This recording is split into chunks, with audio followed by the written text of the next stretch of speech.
ஸ்ரீ கிருஷ்ண பரமாத்மனே நமஹ. கீதையின் பொன்மொழிகள் வினோபாஜி இயற்றி வி. செல்வராஜ் அவர்கள் தொகுத்து வழங்கியது. கீதையின் 2வது அத்தியாயத்தில் 14வது ஸ்லோகம். வாழ்க்கையின் தத்துவங்களை நடைமுறைக்கு கொண்டு வருவதற்கு கலை என்று பெயர்.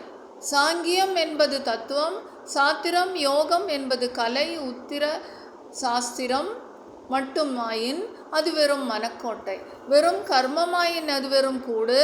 ஆன்மாவின் அழிவின்மையை கருத்தில் கொண்டு சுதர்மத்தை அனுஷ்டிக்க உதவும் கலை யோகம் ஆகிறது.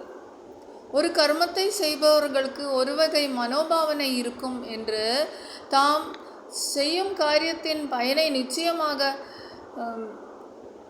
அறிவோம், நிச்சயமாக அந்த பயனை பெற வேண்டும் என்று நினைக்கிறார்கள்.